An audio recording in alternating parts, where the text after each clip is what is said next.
back. You're here with us on day 9 of Hope 2020, the final day of an amazing conference. Our closing ceremonies begins at 8 p.m. Please join us until the last bite of data. Thank you to the attendees, presenters, and volunteers. Hope is helping the Electronic Frontier Foundation. Please make sure to make a donation so we can meet our goal. Our next session is Holmes Wilson discussing Zbay, fighting FAANG, and the quest for peer-to-peer messaging in an app that just works. Stay in the Matrix chat for questions. Holmes, let's take it away. Thanks. My name is Holmes Wilson. I'm an activist, a software developer, and a product manager.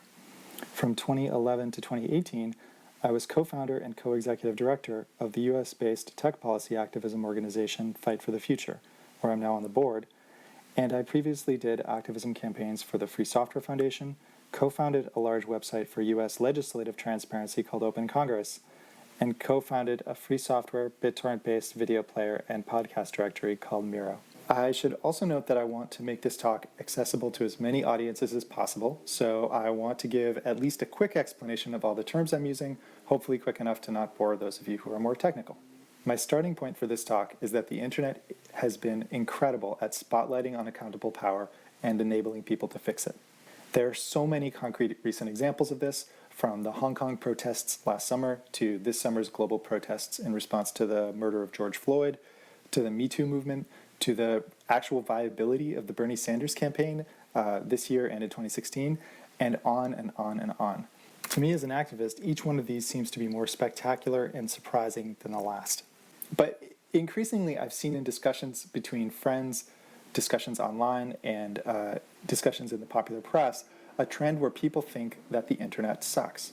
I think it's because while the internet has been amazing for spotlighting and fighting unaccountable power, it itself is becoming an unaccountable power. The tech press have a fun new name for some of the internet's unaccountable powers: FAANG. Facebook's social network monopoly, Apple's iron-fisted power over mobile apps, Amazon's looming monopoly over stuff, Netflix's addictive television, and Google's search monopoly.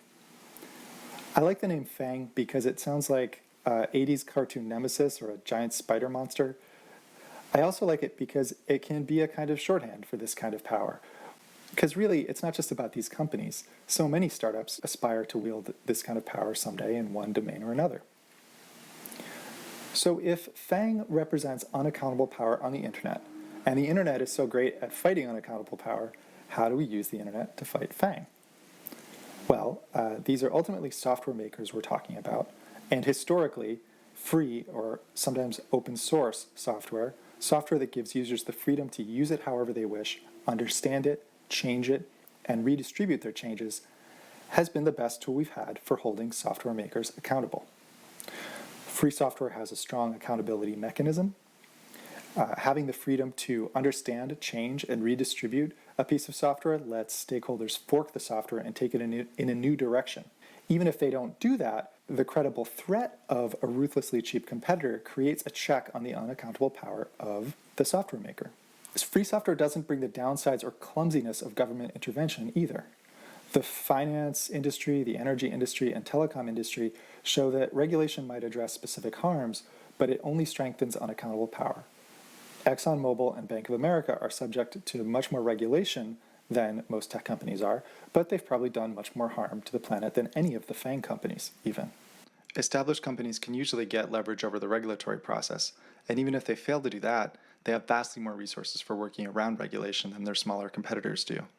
Free software also doesn't bring the snake eating its tail problem of nationalization and public companies. Ultimately, we want tech that lets us hold governments accountable, so we don't want our tech to be controlled by governments to the point where they could undermine that. And not too many people are talking about nationalization of tech companies, but in conversations among friends, I hear it, and so it seems worth responding to. Free software also fits well with both boycotts and anti-corporate activism campaigns, which are both pretty effective to begin with. It's a lot easier to get people to boycott a company or to get the company to change its behavior with an activism campaign or some kind of public shaming campaign when there's a viable ethical alternative to it. Most of all, free software has a strong track record in other eras of tech monopoly. Looking back through history, from browsers and web standards to the Microsoft desktop monopoly of the 90s, to the power of the entertainment companies, and to Apple's seemingly inevitable smartphone OS monopoly, free software has helped unseat, or so to speak, defang unaccountable power time and time again. But in this era of monopoly, free software's victory has been limited. And that's because it's been at the edges and not in the middle. To see what I mean, think about how users often view the online world through free software browsers, OSes, or media players. And on the other hand, developers often build the online world with free software dev tools. But in the middle of everything, where all the important human interaction is happening, is the opposite of free software. There's nearly zero user freedom, and the difficulty of forking the software we use is at its most extreme. Free software has not thrived in this crucially important middle space the way it thrived at the edges.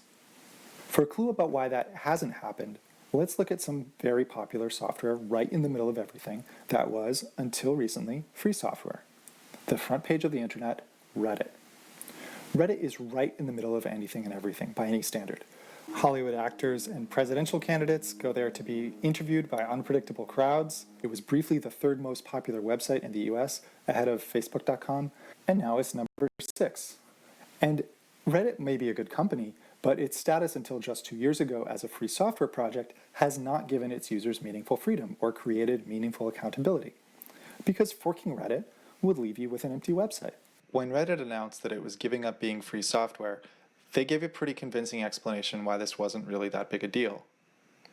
We are actively moving away from the monolithic version of Reddit that works using only the original repository. As we move towards a more service-oriented architecture, Reddit is being divided into many smaller repositories that are under active development, which means that a third party trying to run a functional Reddit install is finding it more and more difficult to do so. The post continued. In fact, we're going through some growing pains where it can be difficult for our own development team to have a consistent local Reddit build to develop against. We're doing heavy work on Kubernetes and will likely be open sourcing a lot of tooling later this year. In layperson's terms, they were pretty much saying, our site's popularity has made it so complex that anyone forking it will have a really, really bad time. Unlike browsers, OSes, and dev tools, when free software is in this middle, you have to be able to fork its content too. Otherwise, forking becomes impractical, and the threat of forking becomes really weak. There are a few examples of free software in the middle that are forkable in this way. Back in the day, we had peer-to-peer file sharing apps like LimeWire. They were often free software and fully forkable. If you forked the LimeWire app, or even if you built your own compatible app from scratch, all the music was still there. Bitcoin works like this too. A forked Bitcoin app can have all the same transactions as the original, and it's easy to move your account, that is your addresses and money, from one to the other. You can even fork the network if you want to. Bitcoin and the projects it inspired were so easy to fork that people even forked them to make silly statements, like Dogecoin or Kanye West. Peer-to-peer apps are fully forkable and create accountability in a way that Reddit never was, or did. So if Spotify or Apple Music is the FAANG version, LimeWire and its cousins are the peer-to-peer free software version. If PayPal, Venmo, or Apple Pay are the FAANG version, Bitcoin and its cousins are the peer-to-peer free software version. Filling in this middle space, where all the important human interaction is happening, with fully forkable peer-to-peer free software, seems extremely important to me. Does something have to be peer-to-peer like LimeWire and Bitcoin to be fully forkable in this way? Not really. Ultimately, free software itself depends on a legal contract between software makers, and you can imagine a similar legal contract where Reddit promises to make forking its code easy, and to make data forkable too, within the limits of user consent. Or, if that seems unworkable, and it would be really tricky, you can imagine a hosting platform that enforces these guarantees on apps that use it. And there are projects like Blockstack and 3box that partially achieve this right now. But just as making a Rails hosting platform like Heroku is a lot harder than building one Rails website, and Heroku came years after Rails, my guess is that solving this forkability problem in the general case will be a lot harder than solving it in a specific case. And you won't see a general solution until we've had a generation of successful decentralized apps built from simpler building blocks. To me, messaging apps seem like a great place to start, for a few reasons. First, messaging apps are really popular and people use them all the time. Second, they're core functionality to a wide set of products, like social networks, obviously, but also marketplaces, dating apps, Airbnb, Lyft, etc. So figuring out peer-to-peer messaging is a pathway to building other apps in this important middle where all human interaction is happening. Third, messaging apps impact people's privacy. Even if some FAANG apps like iMessages and WhatsApp offer privacy, it's really bad to depend on them for that, for obvious reasons. See the Edward Snowden revelations. So free peer-to-peer software can give you more meaningful privacy guarantees. Even if there are non-FAANG private messaging apps like Signal, it's probably better to have fully forkable peer-to-peer ones for accountability, autonomy, censorship resistance, or just in case. Messaging apps are also a very interesting way to wield power, and this comes up again and again. I mean, for me, most of the collaborative work I've ever done in my life, especially the activist work, depended on messaging apps. Telegram and Signal downloads spiked during the Hong Kong protests and the George Floyd protests, respectively. That's been widely reported. So making these messaging apps that are giving people ways to wield power together more accountable and more censorship resistant seems like it will make them even more powerful. And that's great. Finally, recent developments in peer-to-peer tech have made the essential set of messaging app features pretty easy to build, especially, say, compared to building a search engine. So let's look at what is easy or what might be easy to do when it comes to building a free software peer-to-peer messaging app. Specifically, to start, peer-to-peer apps do well at real-time communication. Even sending images in larger files is easy enough if both parties are online and can connect. There's another cool thing where the notifications and quick reply features of phones create a single unified interface for interacting with all installed messaging apps. That's a huge help when you think about it.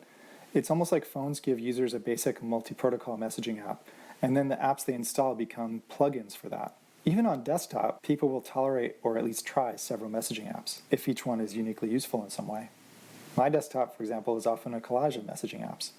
And I can complain about it, but it makes sense and there's utility there. It feels harder to split time between 5 different search engines or even 5 different social networks than it does to split time between 5 different messaging apps. Privacy in messaging apps is doable also. Encryption for individual and group chat is an area where there's been a ton of work and active research, and there are models working at scale, like WhatsApp. There's been some good work on how to keep user IP addresses and metadata private in peer-to-peer messaging apps as well. And a feature that exists in only the most FAANG-y of all messaging apps, Facebook Messenger, that is sending funds, is really doable with cryptocurrencies. And privacy-focused cryptocurrencies like Zcash and Monero let you do this privately and perhaps even anonymously.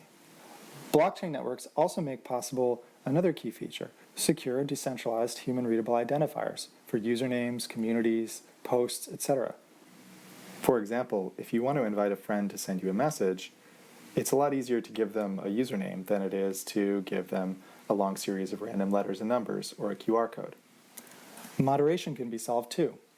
A funny irony is that as soon as you make a censorship-resistant group chat, moderation becomes quite easy as long as it's consensual.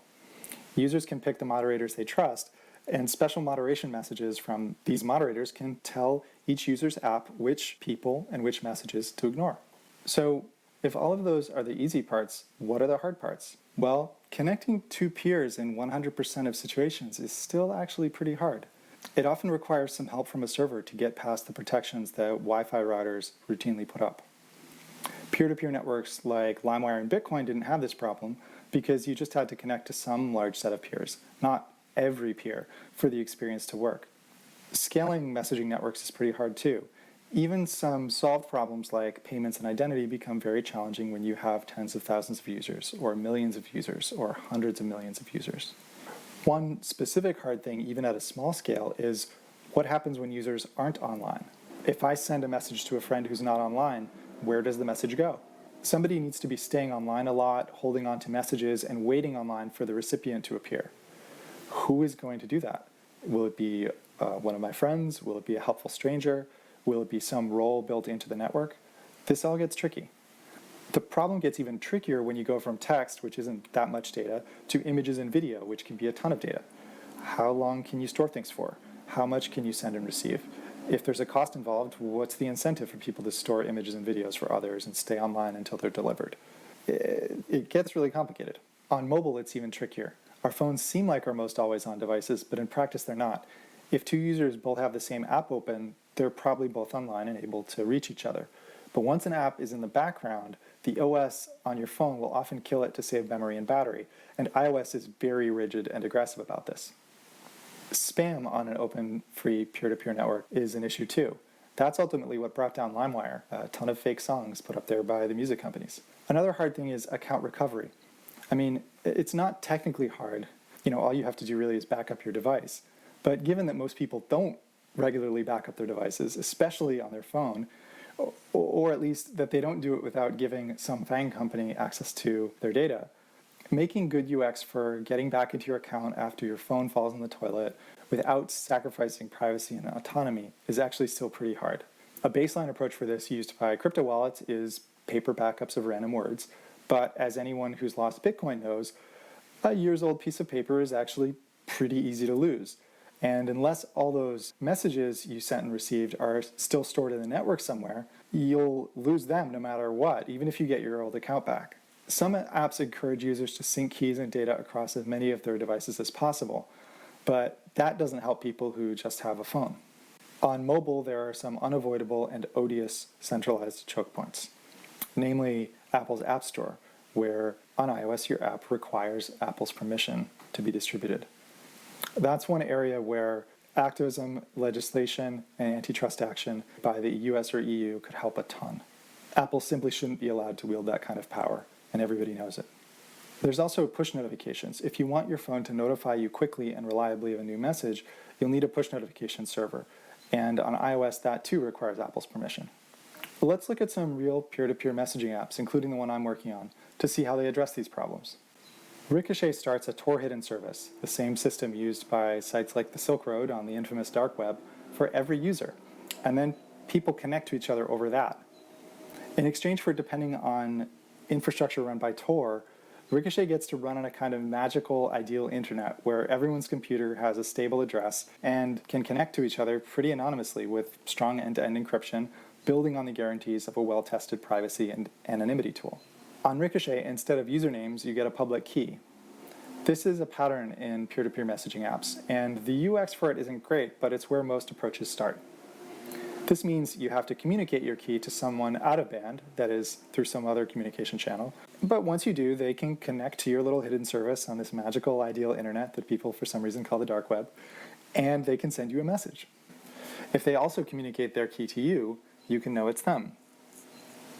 Once you two are both connected, you can send messages and everything feels pretty normal.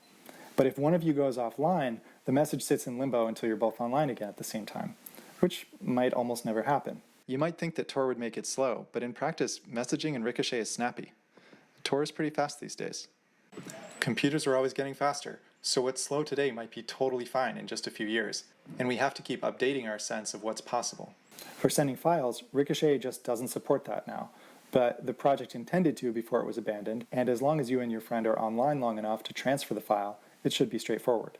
Ricochet is abandoned now, and the existing release has known security issues, but privacy activists at a Canadian NGO called Open Privacy are developing a successor to Ricochet called Cwtch, named after a Welsh word for cuddling. So to look at Cwtch, where Ricochet doesn't have group chats, Cwtch adds them. It also adds some ability for users to see messages sent to the group while they were offline, with the aid of ephemeral servers that are interchangeable and can do very little harm if malicious. These ephemeral servers receive no compensation, anyone can run one, and users can choose which one they connect to, and switch servers at any time. Another cool approach to peer-to-peer messaging, and one that's a lot more whimsical, but is totally worth mentioning, is a proof of concept called bug out. Most peer-to-peer apps are not designed to run in the browser, but it has been possible ever since back in 2013 when browsers added support for a standard called WebRTC to make peer-to-peer video conferencing possible. You could use WebRTC for things other than video conferencing too, and people did. One notable project, WebTorrent, built a fork of BitTorrent that worked right in a web browser. Bugout uses infrastructure used by the WebTorrent project to find and connect to peers, and sort of miraculously, it totally works. One amazing thing about this is that you get the full forkability of a peer-to-peer app without having to download any software. Whenever you download an app, the app developer could run malicious code on your device. Or, if the app has a serious security flaw, especially if it's a peer-to-peer app, other attackers could too. But with bug out, you can rely on your browser to prevent attackers or the software maker themselves from running malicious code on your computer. Now, the software maker could still serve you a malicious version of their code anytime you load the web page. I don't think bug out implements any kind of end-to-end encryption for privacy protection, but if it did, you'd be trusting whoever controls the website not to invisibly turn off that privacy protection or secretly send themselves your private keys. This is why doing end-to-end encryption on the web is generally considered a bad idea. That said, every modern desktop or mobile app developer is pushing updates quite frequently, with security fixes that users have to install in order to stay safe. So they could pull the same dirty trick too. When you download Signal on an iPhone, you're trusting both Signal and Apple to give you an unsabotaged version of Signal. And if you want to prevent the creators of bug out from pushing you a malicious update, all you have to do is save an archive of the page to your desktop, and everything still works. Because bug out is peer-to-peer, it's fully forkable and any user can decouple it from its creator's control without losing its functionality just by clicking save. Possibly the biggest security downside of in-browser peer-to-peer apps using WebRTC is that they don't work with Tor yet. So almost any attacker could get your IP address, and from that, your location, maybe your employer, maybe your school, and link it to behavior across the web or other peer-to-peer networks.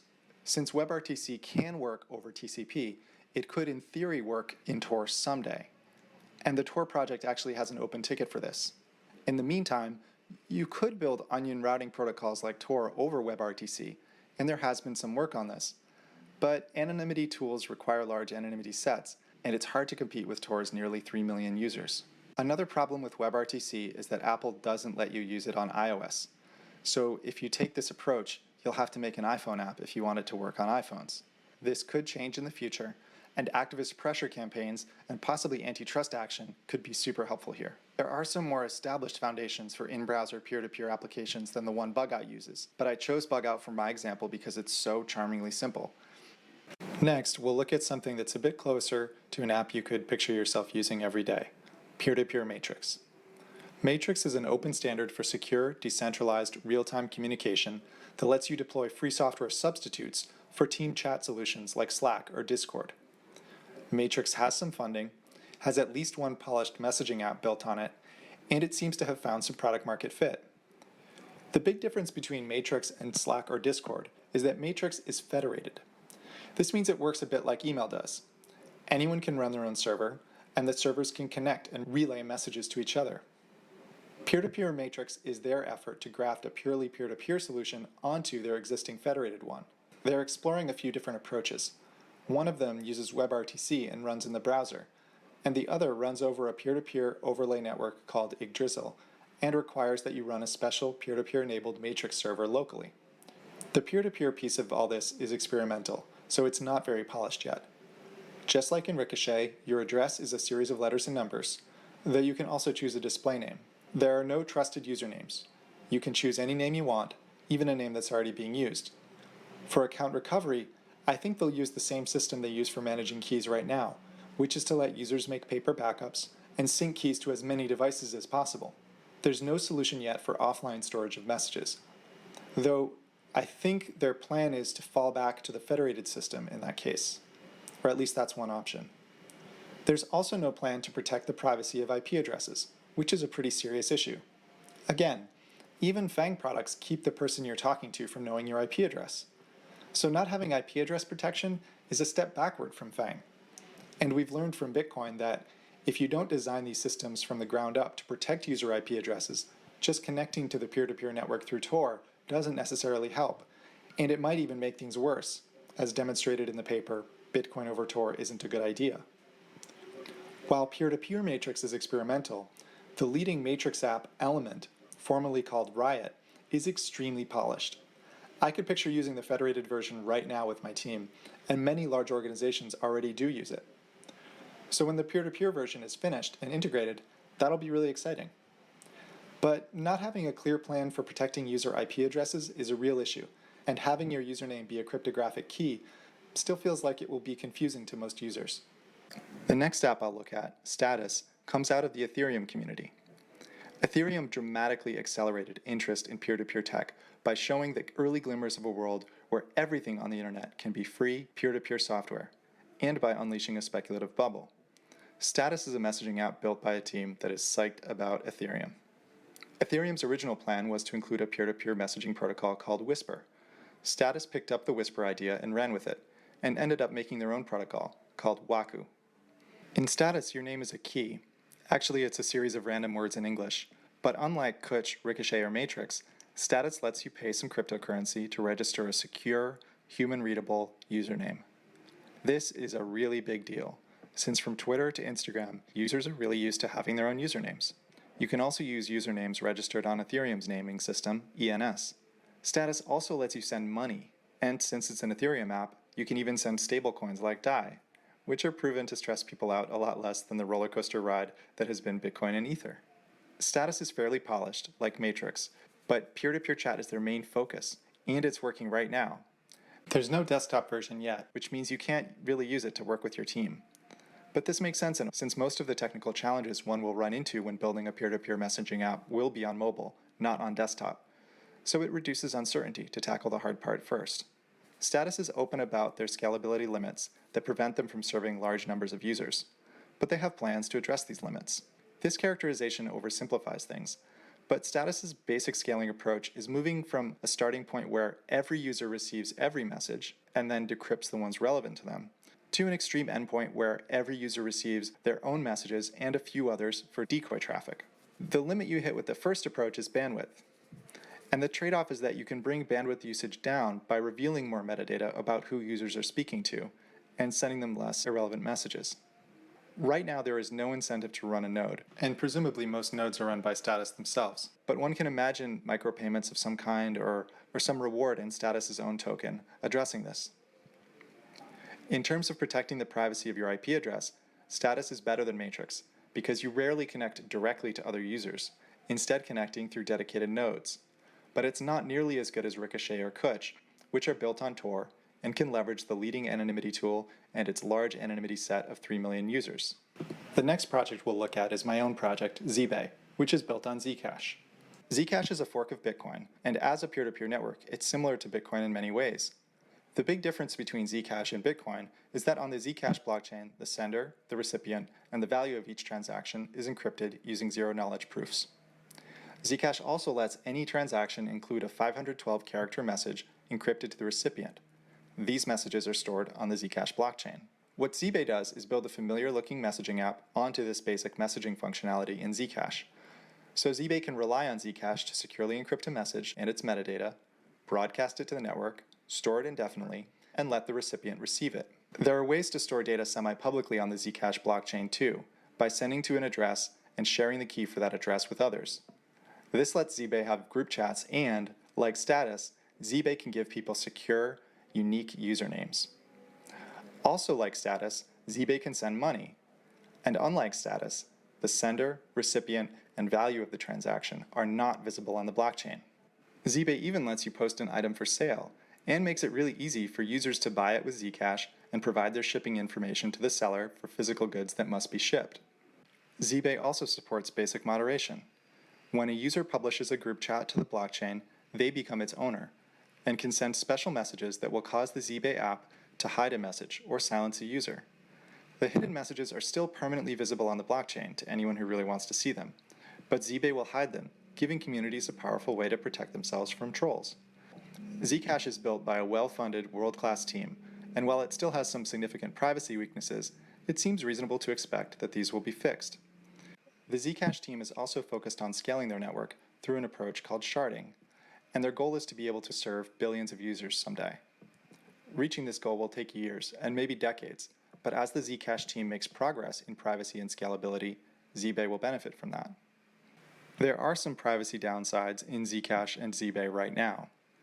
First, encrypted messages are stored in a public blockchain, so if Zcash encryption fails, they'll be revealed to everyone. In terms of the spy agencies of large countries, all encrypted internet has the same problem because they capture all interesting internet traffic and can decrypt it as soon as they figure out how. But for every other attacker, blockchains do all the hard work of full-take surveillance for them by saving all transactions in a public record. So if the encryption is ever broken, it won't just be the NSA who can read everyone's messages, anyone who can use Google will be able to. That's not so great. Another privacy downside comes from the fact that currently Zcash does not protect a user's IP address. This is a gaping hole in the Zcash privacy model because it means that once an attacker controls enough nodes, they can determine the IP address that created each new transaction, link transactions to each other, and link them to transactions with cryptocurrency exchanges like Coinbase, where users have probably revealed their identity. Zcash supports connecting to the network via Tor, and this should make it harder for an attacker to learn a real IP address.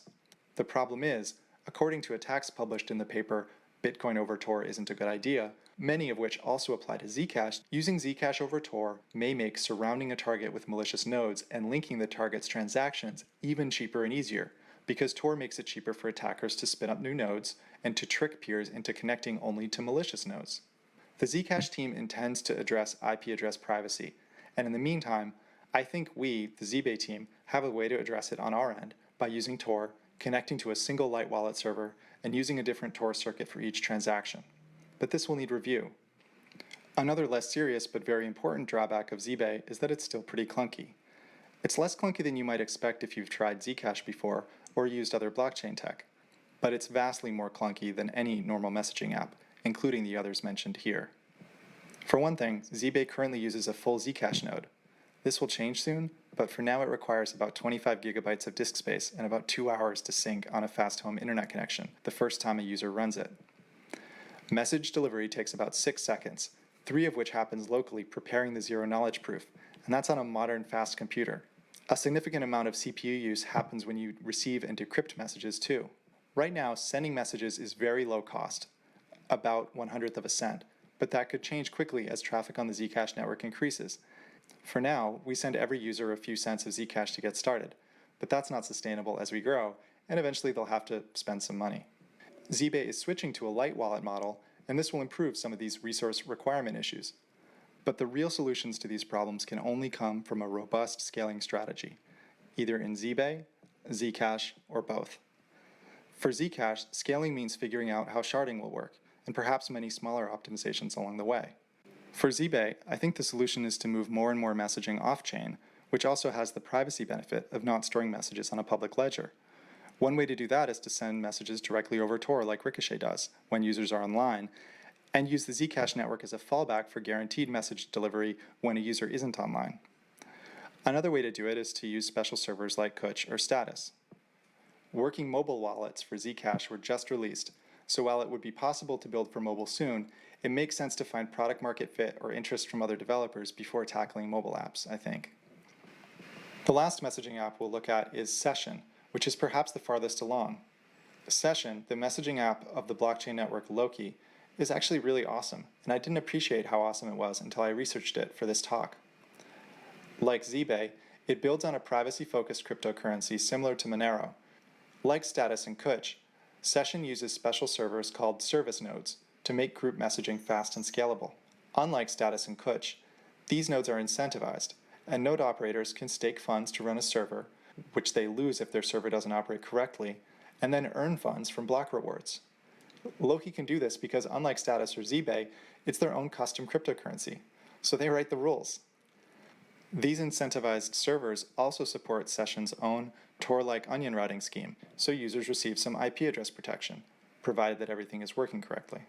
Session has desktop and mobile apps for each platform, and all are fairly polished, though they don't seem adapted to any specific use case yet beyond private communication. Session gains a lot from being its own cryptocurrency in terms of the incentives it can offer node operators, and in terms of how they gain control over the privacy properties of the network. But using its own cryptocurrency also brings disadvantages. Session's token has a pretty small market cap, and small support from exchanges, so it's going to be harder to buy than Zcash, ETH, or Monero.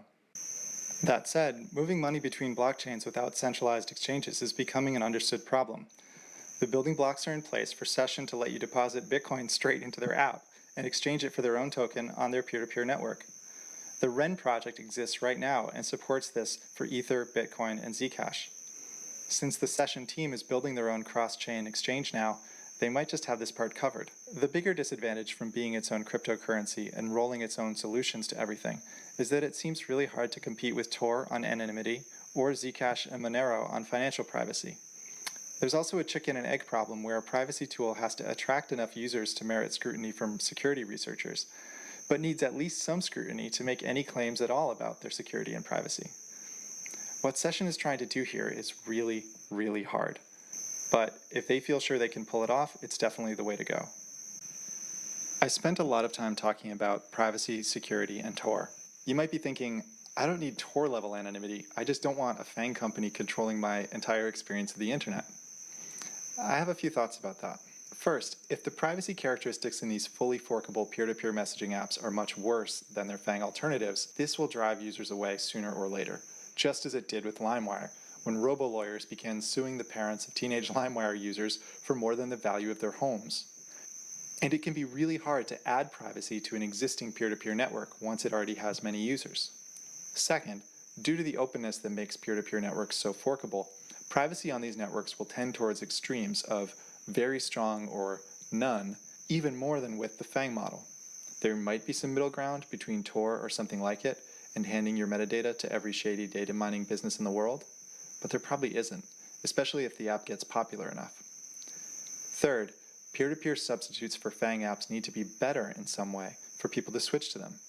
The conventional wisdom is that any new tech product has to be 10 times better at something to get traction, and I don't think free software is any exception to this.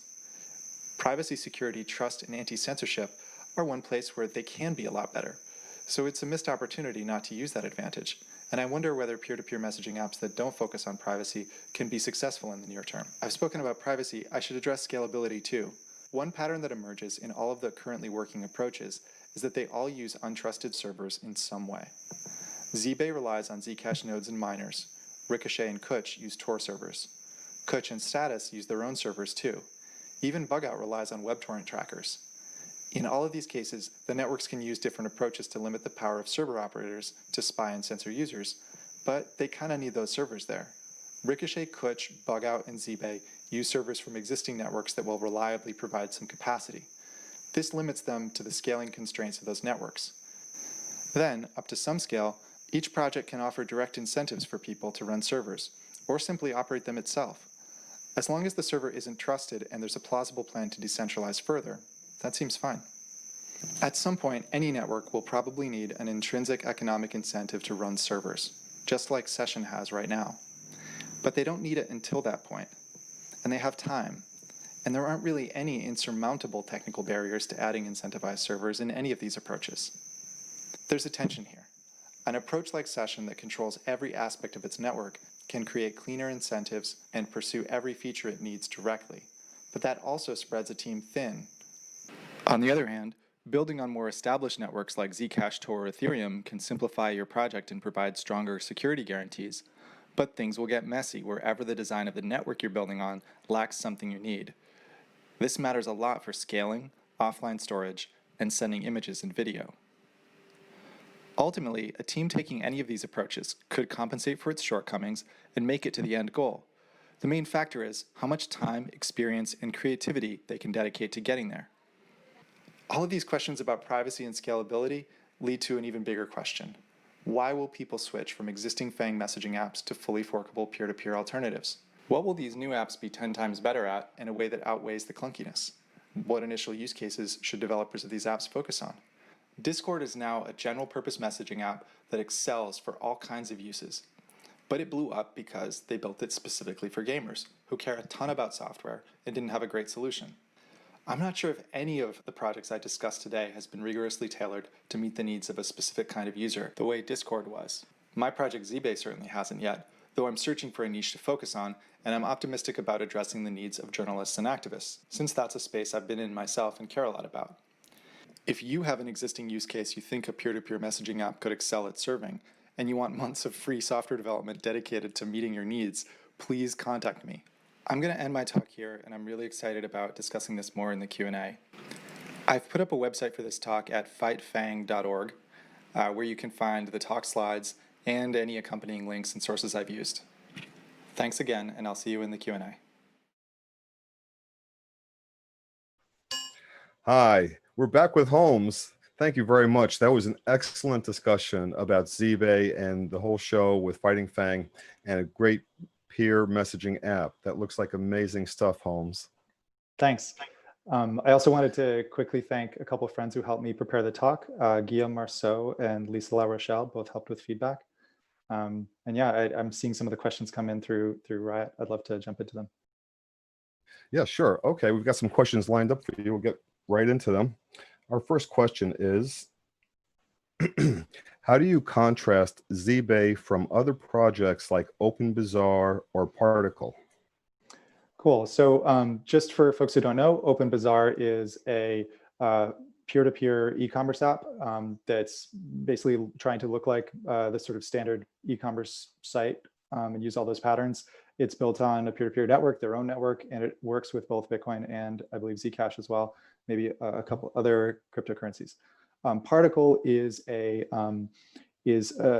e-commerce oriented app that does some other stuff. It's built on their own token. I'm not sure, but I believe the token might be based on CryptoNote. I'm not positive, but it's built on their own token. In both cases, they're desktop apps that are trying to create one of these peer-to-peer apps that sits in the middle. And as such, they're both amazing projects. Zbay is different because we focus first and foremost on messaging, and because this difference exists more with Particle. We build on a Zcash, which is easier for people to acquire and to use to some degree than Particle, which uses its own token. Particle has a lot of the ups and downs that Session has, the app I mentioned in the talk, where they control their own network, so they get more flexibility over what trade-offs they make, but they also have to do all that heavy lifting themselves. And with Zbay, we're able to build on Zcash and innovate with a really small team and rely on a very well-regarded and well-vetted privacy project to make privacy guarantees and to make the network work. Excellent. Sounds incredible with all that work. Let's go on to the next question. How do you deal with the inherent environmental externalities of using cryptocurrency in a messaging app? It goes on and says, doesn't that create its own ethical quandary and raise the barrier of entry to interoperable P2P chat to those with the proper infrastructure? This is a really important question.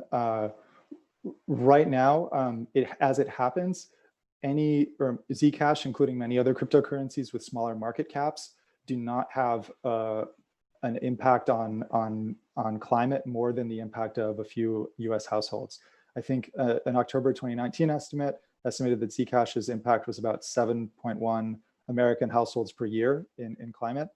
That could change, obviously, if the market cap goes up. It's going up a little bit now.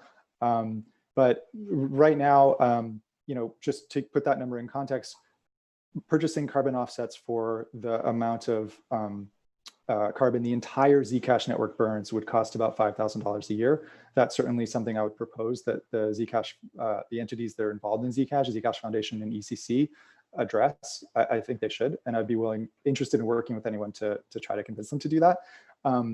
And I think in the long term, where this could scale out of control to be very high impact, I think the solutions are potentially proof of stake and obviously renewable energy. And yeah, in terms of the hurdle it creates, we give every user a tiny amount of Zcash to get started. That's not sustainable. Right now, you can actually send zero-fee transactions on the Zcash network, and we're dabbling with that. But that obviously won't continue forever. We can try to take as much stuff off chain as possible. And then as far as resource use goes, I mentioned that we're working on a light wallet version of Zbay. So in a couple of weeks, there will be a version of Zbay that, at least for testing, that doesn't require that you download 25 gigs of blockchain. It'll just start up and work. So I'm not too concerned about that, and I see it as more of a series of steps towards the end goal of making something that works out of the box, as people would expect. That sounds like some very nice progress on your project. Our next question is, what are the privacy trade-offs between Zcash and Monero? And would something like Zbay be possible with Monero as well? And there's a follow-up question. We can get to that. Let's do the first one. Yeah, Zcash, something like Zbay would be possible with Monero. Everything is possible with everything in this sort of peer-to-peer world, which is amazing because all the building blocks are very possible to recombine. There's no total dead ends. if we had started with Monero, we would have had to build our messaging stack we would have had to build our messaging stack from scratch. By starting with Zbay, we got some limited messaging capability from scratch. I'm not sure, I believe Monero has a system for identity and secure human readable naming. I am not familiar with it enough to give a comparison in terms of how hard it would be to do that stuff with Monero. And in terms of the privacy differences between Zcash and Monero, I think people are a bit more excited about the underlying tech in Zcash because it uses zero knowledge proofs, which are theoretically more solid. And that Monero supporters or Monero users are disappointed with the fact that in Zcash, not every transaction is private by default, as it should be. Zcash sort of Zcash gets a lot of exchange support by allowing for public transactions, much like Bitcoin, on the Zcash blockchain. And any exchange that joins really just has to reuse their Bitcoin stack, and they can interoperate with Zcash quite easily. So there's an advantage there, but the disadvantage is that a user could accidentally do a transaction that wasn't private using Zcash, which isn't possible in Monero. However, Zbay itself, in almost all cases, will guide you to using the private transaction functionality in Zcash, the shielded transactions. And it's all of the messages we send and money we send between users in Zbay is shielded.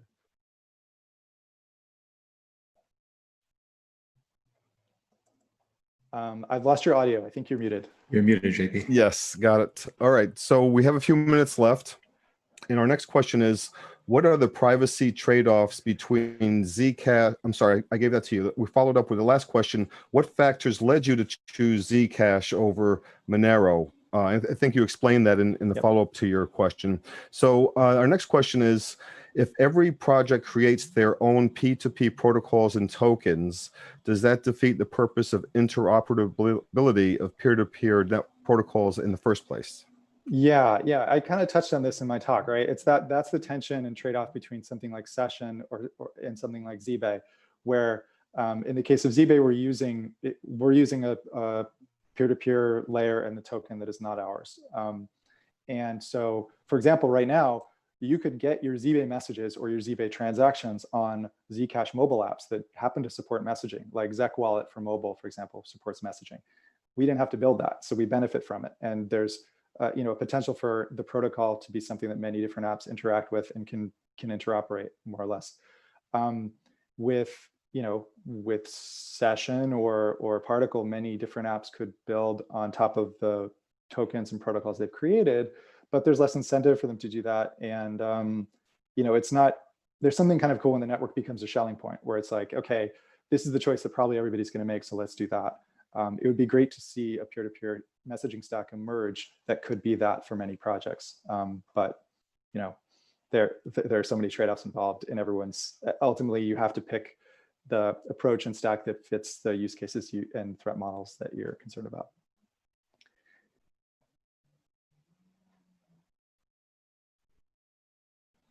Or gateways or clearinghouses that might be useful in that scenario. So there's one last question that we have.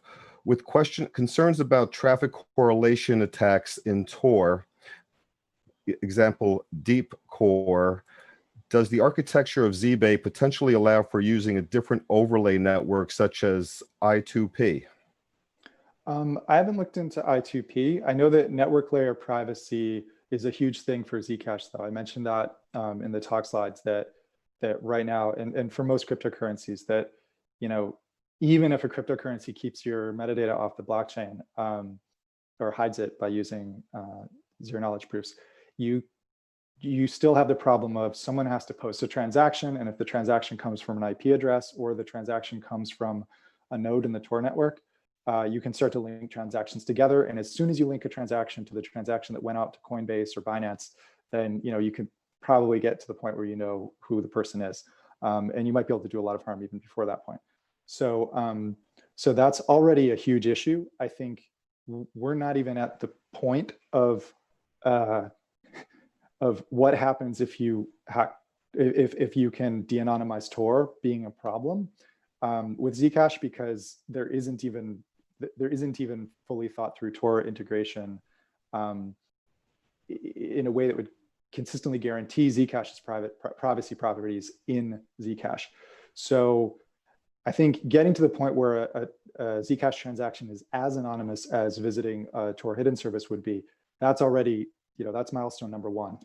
After that, I think maybe what this looks like, and I know the Zcash team is thinking about this in their scaling work, is that you can use mixed nets. So mixed nets don't have the same, mixed nets have theoretically better properties against a network, an all-knowing network layer adversary like the NSA, because they can use, they are not subject to the attack where the attacker can sort of see traffic coming in and see traffic going out and figure out who's talking to who.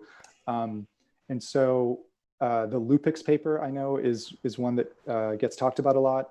And the exciting thing is that if that kind of work becomes, another project in the space is NIM, NYM.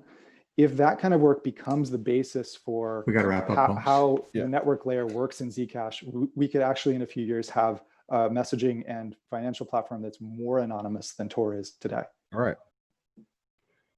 All right. Well, thank you very much, Holmes. We really appreciate you coming in today and sharing with us your project. Thank you so much. It was great. Right. I really enjoyed it. All Thanks, right. everyone. Thank you. Thank you. All right, our next talk, experiences in sharing digital security workshops in an autonomous and open hacker space in Mexico with Carlos Martinez. Fresh bumps and fresh tracks coming right up. Ground control, take it away.